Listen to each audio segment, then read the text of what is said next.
Stop, jangan kemana-mana dulu, karena saya percaya Tuhan yang membawa saudara untuk menyaksikan segmen Kerinduanku, karena ada maksud Tuhan yang penting, yang indah, yang akan menguatkan saudara melalui sepanjang hari ini. Firman Tuhan terambil dari Ratapan 3, ayat yang ke-21 sampai dengan ayat yang ke-23. Tetapi hal-hal ini yang kuperhatikan, oleh sebab itu aku akan berharap tak berkesudahan.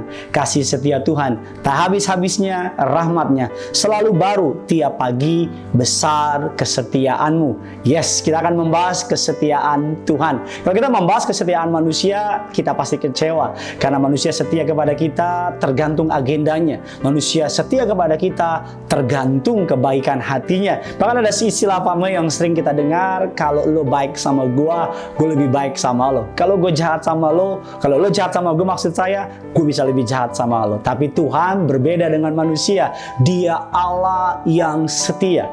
Dia yang kasihnya tanpa batas. Kesetiaannya telah teruji temurun demi temurun, generasi demi generasi. Tahukah saudara, dalam Alkitab kesetiaan menurut bahasa aslinya menggunakan kata emunah. Emunah itu artinya kokoh. Emunah itu artinya tak tergoyahkan. Emunah itu artinya tidak berubah. Artinya apa? Dikatakan dalam Alkitab bahwa Allah kita adalah Allah yang kesetiaannya kokoh. Allah kita adalah Allah yang setia. Allah kita adalah Allah yang tidak berubah. Bahkan kasih setianya sampai ke awan-awan. Kebenaran ini akan membuat saudara merasa percaya diri menjalani hidup ini, karena Allah setia. Kalau Allah memberikan saudara sejumlah rupiah untuk beli rumah, maka untuk cicilannya, untuk ngisi rumahnya, Allah yang setia pasti menyediakannya. Kalau Allah mengaruniakan saudara 3-4 orang anak, jangan takut untuk memberi makan, membesarkan anak-anakmu. Allah yang setia akan bertanggung jawab. Kalau Allah memberikan saudara mobil, maka jangan takut untuk bensinnya. Allah juga pasti akan sediakan. Apalagi di masa-masa pandemi ini, di masa penyakit merajalela, kabar buruk di mana-mana, kabar kematian di mana-mana. Ada banyak orang mulai takut, ada banyak orang mulai khawatir, ada banyak orang mulai mengalami yang namanya kehilangan damai sejahtera. Dengar baik, engkau punya Tuhan yang setia.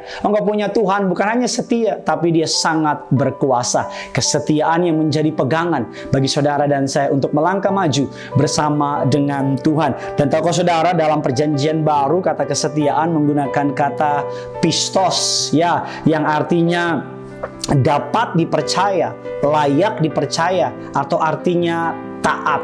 Jadi ketika kita mengenal Tuhan, ketika kita mendengar kata kesetiaan dari sudut pandangnya Allah, dari bagiannya Allah, maka engkau dan aku dapat memiliki kepastian akan masa depan. Karena kalau dulu Allah tolong, hari ini dia pasti tolong, besok dia juga pasti tolong. Kalau dulu Allah bela, hari ini Allah pasti bela, besok dia juga pasti bela. Firman Tuhan mengatakan dalam, sudah bisa baca Mazmur 89, kesetiaan Allah dikatakan Allah kesetiaannya tegar. Artinya apa? Kesetiaan Tuhan tegak seperti langit.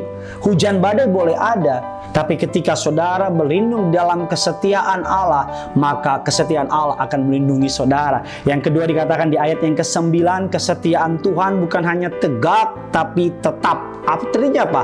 Bahwa langit dan bumi akan berlalu, tapi kasih setia Tuhan tidak akan pernah berlalu. Dan yang ketiga, yang terakhir, kesetiaan Tuhan yang kita kenal dalam Mazmur 89 adalah kesetiaan yang tulus. Orang setia sama kita ada kepentingan.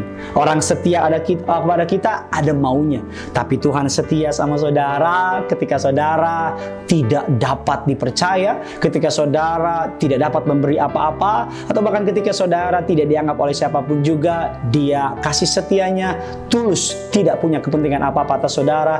Cuman satu motivasinya, karena dia sangat mengasihi saudara. Saya percaya di masa-masa yang sulit ini, kita harus memandang kesetiaan Tuhan. Kasih setia Tuhan dahulu, sekarang, sampai selama-lamanya tetap ada. Firman Tuhan mengatakan, ini yang kuperhatikan. Perhatikan kabar baik, perhatikan kasih setia Tuhan, perhatikan janji Tuhan. Jangan perhatikan kabar buruk, karena ketika kita memfokuskan kepada kabar baik, maka yang baik-baik pasti terjadi dalam hidup kita. Bagikan kabar baik ini kepada setiap rekan-rekan saudara, kepada teman-teman kantor, teman-teman sekolah, kepada keluarga-keluarga saudara kasihi, karena saya percaya ini waktunya kita memberikan kabar baik, ini waktunya kita memberikan kabar sukacita bersukacita. Tulis di komen-komen di bawah ini tentang kebaikan Tuhan, tentang kesetiaan Tuhan, agar setiap mereka yang membaca, mereka imannya boleh dibangkitkan. Saya percaya yang punya surga crazy in love with you. Bye-bye.